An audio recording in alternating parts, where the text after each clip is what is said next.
De volta com os analistas, agora compondo a nossa mesa, o advogado Eric Moraes, lá da Comissão da Verdade da OAB Maranhão. E agora sim, nós vamos abrir para um tema que é o dia de hoje, que é o Dia da Consciência Negra, lembrado e eu não vou dizer comemorado, eu vou dizer um nome melhor, né? Porque acho que não há muito o que se comemorar em relação a isso. Há outras atitudes a serem tomadas, como reconhecer, como compensar, como estabelecer, como buscar as verdades e trabalhar esse tema na nossa comunidade, principalmente na nossa comunidade maranhense, que é uma comunidade mais negra, assim como a Bahia e o Rio de Janeiro, das mais negras do nosso país, não é isso, Saldanha? Isso mesmo, sem dúvida, né? E chama atenção que em pleno 2021, véspera agora do dia, né? Ontem, você teve o que aconteceu no Carrefour, reincidente em vários casos de tortura, morte, e ficou, parece que por isso mesmo, né? O Carrefour emitiu uma nota, né, que vai resolver o problema. Quer dizer, é um dia, sobretudo esse dia, que está mais difícil de engolir a coisa, né? Está complicado. Então, Eric, o que começar falando hoje, no Dia da Consciência Negra? Agradecendo a oportunidade, TV Guará, Geraldo, Marcos, Clodoaldo, uma honra estar aqui do lado de vocês, debatendo esse assunto tão importante, num dia que é o mais especial para o povo preto, né? Falar de 20 de novembro é importante a gente não esquecer de Zumbi dos Palmares. É a gente fazer referência justamente àquele tipo de preto que não aceitava a submissão da escravidão, que preferia a morte do que aqueles grilhões, do que essa engenhoca que o Marcos falou, né? Essa máquina de moer negros que até hoje a gente não conseguiu desmontar na nossa sociedade. Então é muito importante, dentre de todos esses aspectos, a gente fazer referência principalmente a esse grande personagem que até hoje é atacado, assim como era na época, ele até hoje tem a sua memória bastante atacada, e personificar tudo aquele movimento que ele fez, que se hoje em dia os pretos têm liberdade, eles devem ao Zumbi dos Palmares. Certo. Clodoaldo. Inclusive com uma tentativa de deslegitimizar o Zumbi dos Palmares, com aquele livro, o Marcos já deve ter visto, sobre do Narlock. Isso, ponto politicamente correto da história do Brasil, em que tentam desmistificar o Zumbi dos Palmares, a agressão ao Zumbi dos Palmares muito grave, ali feito por alguém que inventou certas histórias ali. Mas agora eu queria te perguntar, doutor Eric, era porque nós estamos vivendo um momento de eleições municipais em que foi colocado algumas vezes, em alguns debates entre os candidatos no primeiro turno, de que não teriam políticas de questões raciais nos planos de governo dos candidatos a prefeito de São Luís. Isso é uma temática que passou e ficou passada mesmo, ninguém aprofundou a discussão sobre por que não temos mais políticas na gestão municipal voltadas para essa questão racial e por que a gente não consegue avançar nessas pautas, não só no município, mas também a nível estadual, a nível de Brasil, mas por que essa questão não entra na pauta? O racismo estrutural, né, essa estrutura espessa e bem grossa, faz parte também dos partidos políticos brasileiros. Sejam eles de esquerda ou de direita, por vezes que a esquerda queira se apropriar da pauta do povo negro, mas também não a trata com a mesma urgência e delicadeza que merecia. Então, o que a gente percebe, eram para ser as eleições antirracistas, né? Era para ser uma coisa bem pautada, o movimento Black Lives Matter globalizou esse movimento, mas não foi o que a gente percebeu em São Luís, ou seja, é mais do mesmo, é como o genocídio do povo preto, diário. Não, a gente não consegue ter protagonismo. Tivemos uma importante decisão, Clodoaldo, que foi do TSE garantindo a igualdade de proporção à raça nas candidaturas, né, a cota, e também tivemos ratificado através de liminar, né, ainda vai para o pleno do STF, uma decisão importante do Lewandowski, que ratificou para que seja nessas eleições a distribuição do orçamento, né, essa paridade em relação às raças. É de se lamentar, como o Geraldo falou, a população de São Luís, formada com mais de 70% da população negra, não temos, a nível de prefeitura, uma secretaria de igualdade racial, enquanto diversos outros estados já têm.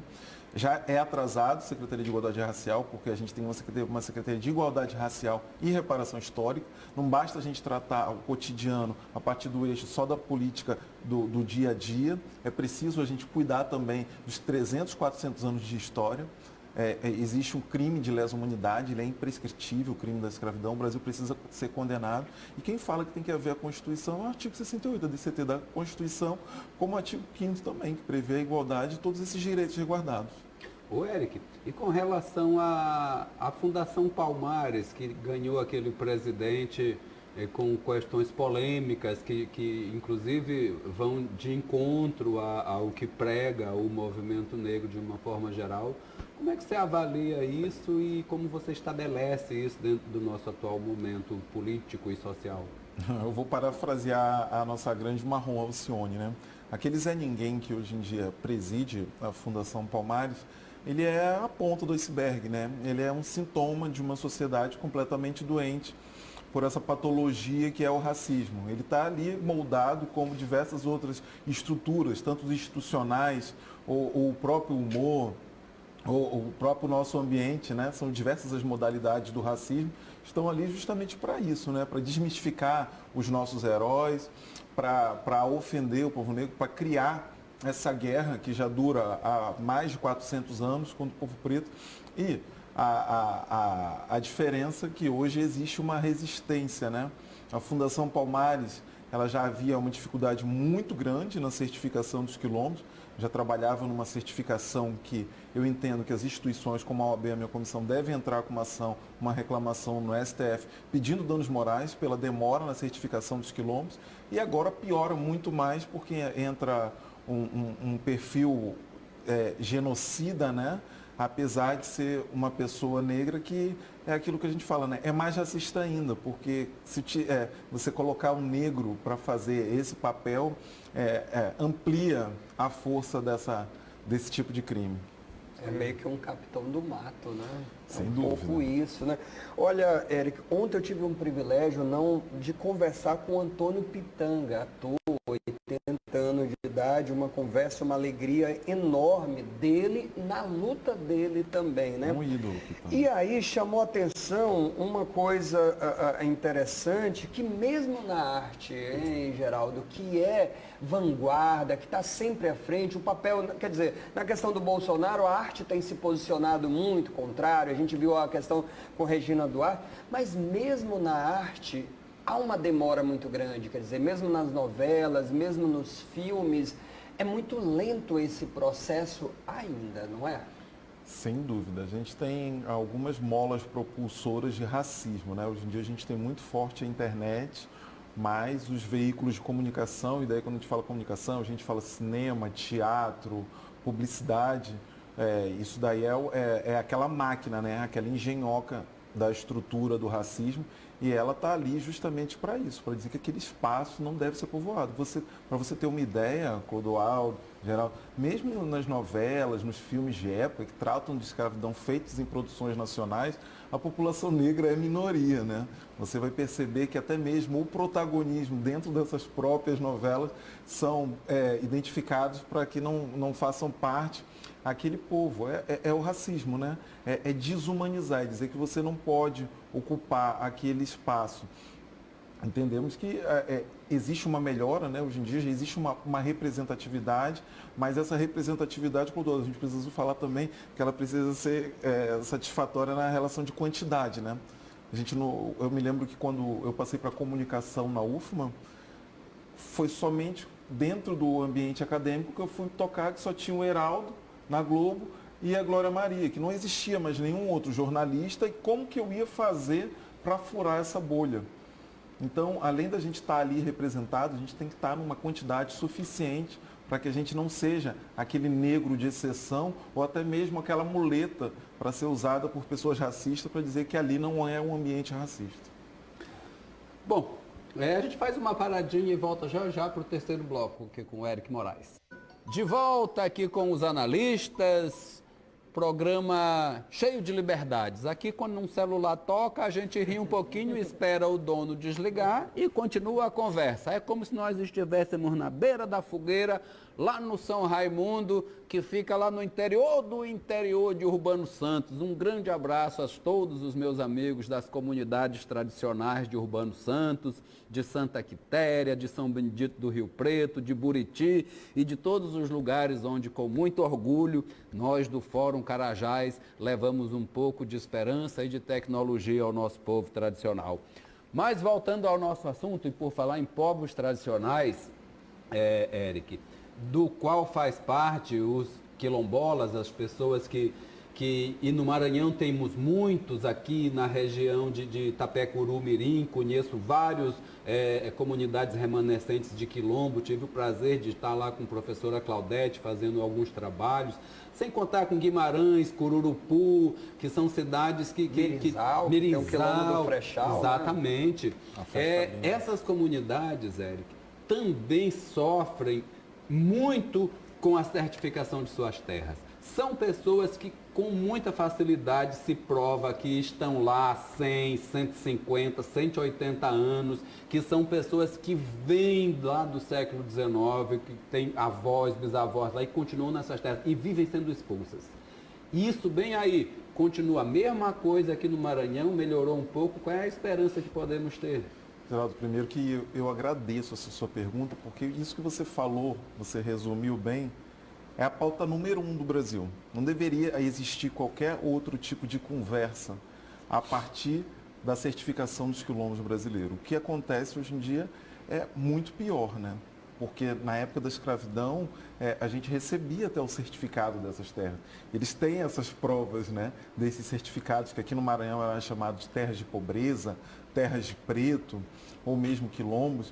Só que o que acontece hoje em dia é que, diferente da época da escravidão, o próprio Estado, né, seja o governo do Estado do Maranhão, quando auxiliou na remoção de Alcântara, ou seja o governo federal também, agora também durante a pandemia em Santa Rosa dos Pretos, são várias as questões em que essas terras, além de não serem certificadas, elas agora sofrem um processo de remoção compulsória, ilegal e constitucional, que fere não só o direito brasileiro, fere também o direito internacional, porque o Brasil assinou diversos tratados.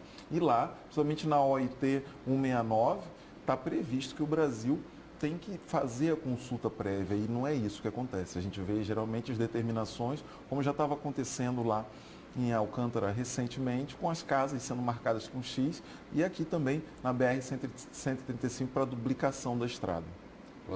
Doutor Eric, a gente estava falando sobre essa evolução que a gente já teve, melhorou bastante, muita coisa em nossa sociedade, em ocupação de espaço, mas a gente tem percebido, pelo menos nos últimos anos, 2, 3 anos para cá, essa onda muito conservadora tentando tirar espaço, tirar cotas, tirar os benefícios que a população negra historicamente merecia e já tinha conquistado. Por que isso acontece tão recentemente agora? É um movimento contra essa evolução, para a manutenção do status quo que já existia antes? Por que nós estamos tendo esse movimento de retrocesso agora nos últimos anos? Rodoaldo, é fácil identificar, eu vou conseguir te responder isso fazendo um paralelo com o que vem acontecendo no mundo. Você vê que lá nos Estados Unidos a gente tem somente 13% da população negra, mas o movimento Black Lives Matter tem todo um apoio de pessoas antirracistas, que é uma população branca dos Estados Unidos, que faz com que esse movimento tenha uma repercussão grande, né? E a gente vê aquele grande volume de pessoas. Então, o que acontece lá? Você tem o cidadão racista em confronto com o cidadão antirracista. Aqui no Brasil é muito diferente. Aqui no Brasil, a gente ainda pergunta para as pessoas se ainda existe racismo. Você vai ter ainda próprios pessoas negras acreditando, pretos e pardos, acreditando que não existe o racismo contra o negro, acreditando ser contra as cotas. Então, ou seja, a coisa aqui é muito embrionária. A gente não conseguiu ainda a formação de uma sociedade antirracista para que aí sim, no segundo momento, a gente reconheça esses privilégios, a gente indique, saiba identificar quais são os problemas e a gente coloque isso em prática, porque antirracismo é isso, não é só não gostar, é você exercer isso.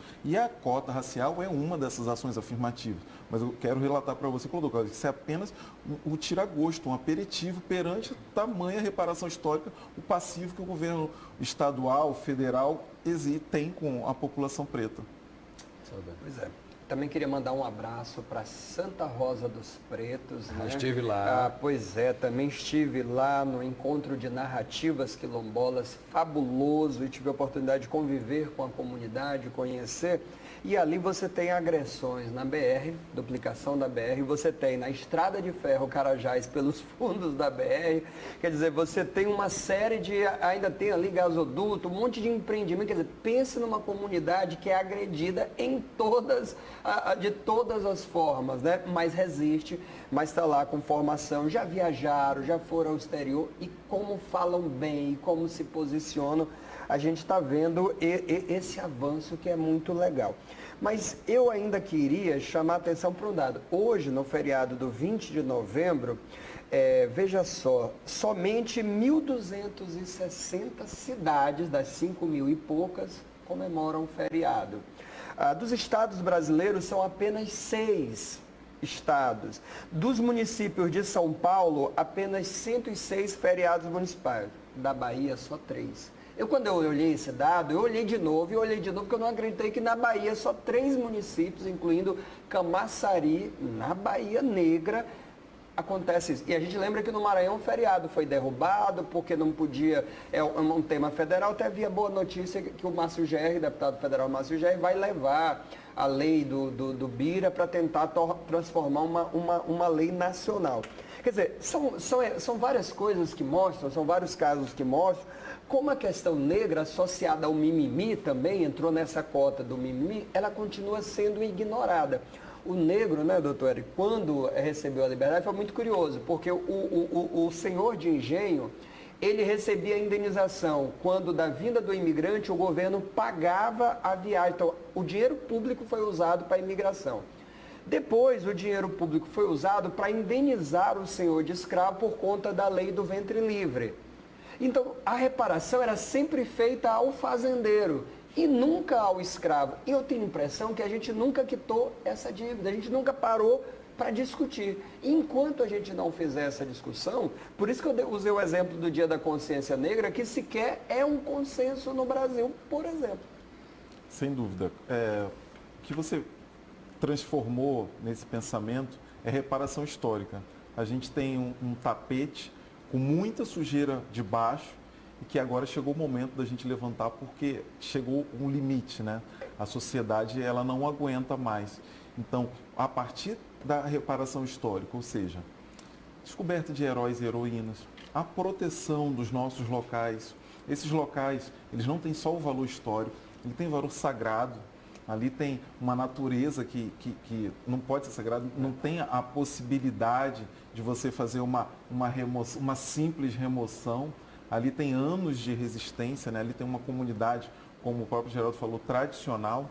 Ali não são só pessoas negras, existem também pessoas brancas que residem no quilombo. Porque o quilombo, como você comentou, eu queria comentar, ele tem um ordenamento jurídico muito avançado, eles conseguem conviver em convívio em perfeita harmonia com a natureza, com a própria forma de subsistência, de vida, exatamente, de maneira sustentável. Então, é lá que a gente tem que buscar o nosso conhecimento. Por vezes é lá que está a solução de todos esses nossos problemas, até mesmo políticos. Porque eles conseguiram resistir um sistema contra, eles conseguiram receber o seu próprio direito certificado naquela época e conseguiram manter toda essa tradição que deve ser perpetuada e é uma riqueza do povo brasileiro. E, Geraldo, eu achei interessante lá nesse encontro de Santa Rosa dos Pretos que as lideranças sempre diziam assim, por que eles vêm sempre falar para a gente e nunca ouvir a gente? E tem um festejo que eles fazem lá, que é assim, um ano as mulheres organizam, no ano seguinte os homens organizam e no outro ano os jovens organizam. Gente, temos muito que aprender com Santa Rosa dos Pretos, gente. Isso é democracia e as mulheres têm um papel de liderança enorme lá na comunidade. Foi o que eu vi, não foi o que me disseram, foi o que eu vi. Temos muito que aprender com Santa Rosa dos Pretos em geral. E né? além de Santa Rosa, na época da remoção de Alcântara, da primeira, quando criaram as primeiras agrovilas, eu tive o... Anos 90, isso. Eu tive comecinho dos anos 90, Isso, foi 90, 91. 90 foi antes, foi 90, 91. É. Eu fiz alguns filmes, eu e meu amigo Cláudio Farias, grande abraço para você, tá em Alcântara, eu sei que você está sempre ouvindo a gente e reclamando quando a gente erra ou quando a gente é raso, e a gente sempre se corrigindo. Eu e Cláudio fizemos um documentário lá da Agrovila e tivemos no Oiteiro dos Pretos, ali logo depois do entroncamento, que é uma vilazinha. E lá, para acrescentar esse detalhe que você falou, os homens entram na roda do tambor de crioula. É um dos poucos lugares que os homens dançam. E são umas pungadas violentas. É muito bonito. Foi registrado isso no nosso documentáriozinho sobre comunidades tradicionais e agroecologia. Clodoaldo. Só aproveitar um pouco tempo que a gente ainda tem, para que o doutor Érico falasse sobre o funcionamento da comissão mesmo, como é que é o trabalho da comissão. Ótimo. A comissão acabou de lançar, junto com a Defensoria Pública do Estado, a Defensoria Pública da União, um site, o Observatório de Cotas Raciais, ele está no site dessas instituições, é só clicar lá no banner. A gente está tendo um enxame do crime de afroconveniência, Clodoaldo, que é quando pessoas querem se passar por negras para cota de eleição, vestibular, concurso público, editais. A gente teve até uma polêmica agora com a Prefeitura, no Canto São Luís, que teve a ação do Observatório também de cotas. Então, queria fazer a sinalização para que a população utilize essa ferramenta, também que seja denunciado o crime de racismo. O racismo é crime, tem também a figura da injúria racial. Procura a Comissão da Verdade lá na sede da OAB, procura a Defensoria Pública do Estado, a Defensoria Pública da União, a polícia tem a Delegacia Especializada de Crimes Raciais e fazer uma referência, saudar todos esses nossos ancestrais que construíram essa cidade aqui, né? Quem leu Tambores de São Luís, de Josué Montelo. Eu estava pensando nele, né, que a gente começou isso aqui. Eu ia citar o Damião e eu estava pensando também Genoveva Pia. Genoveva Pia. Eu estava pensando muito aqui também no Vencidos e Degenerados do Nascimento de Moraes, que é outra obra que vocês deveriam trazê-la à tona, porque ela é muito representativa. Sim. Mas desculpa, até interromper. Imagina, a gente sente falta que são histórias belíssimas, né? E como o Marcos falou, tem um bloqueio, né? Porque Tambores de São Luís já era para ter virado um filme, a história de Luiz Gama já era para ter virado um filme, a história de tantos heróis que tem aqui no Maranhão, Catarina Mina, Negro Cosme, novela, tem tanta coisa e a gente tem esses heróis invisibilizados. É uma pena. Muito bem. Eric, esse programa aqui está aberto para esse tipo de discussão e não precisa ser no Dia da Consciência Negra. Pode ser a qualquer momento, com qualquer evento. Volte aqui outras vezes, a sua fala é muito importante para a nossa comunidade. Muito obrigado pela sua presença. Fico muito agradecido pelo convite, estaremos sempre à disposição. Isso aí. Clodoaldo Correia. Só agradecendo, até o próximo programa. Saldanha. Vale muito a pena, né? Estamos aprendendo, né? Eu, Marcos Saldanha, um racista em desconstrução, convido a você a também se tornar um racista em desconstrução. E uma maneira de desconstruir esses maus sentimentos é ler Vencidos e Degenerados, obra de Nascimento Moraes, maranhense. E leia também Os Tambores de São Luís, que tem muita coisa velada lá, muita coisa que desafirma, mas que reafirma a tradição de exploração do Maranhão. Lá é uma pérola. Eu tive o prazer de escrever a respeito dessa obra por conta dela ter sido reeditada. E foi muito prazeroso reler obras que eu li na minha adolescência, né, professor Saldanha? Maria Firmina dos Reis. A gente não pode esquecer. Úrsula, não pode esquecer de falar dela hoje. Maria Firmina, quando eu falei para vocês da minha pós-graduação no ano 2000, lá no curso de letras, eu levei esta novela, que eu tinha uma edição do CIOG, eu era um aluno de comunicação, professor, e lá eram alunos de letras, todos alunos não, todos professores do curso de letras, e ninguém conhecia a Úrsula. Eu apresentei Úrsula para eles, a partir dali, várias dissertações foram em cima de Úrsula, e inclusive eu quero dizer, se você, minha colega que fez esse curso comigo, quem ficou com o meu exemplar, aquele do CIOG de Úrsula, me devolve, eu gostava muito dele. E a vocês que estão sempre com a gente, muito obrigado. Abracem os seus filhos, abracem os seus pais, abracem os seus amigos neste fim de semana, porque o carinho é o principal caminho da felicidade. Até segunda-feira.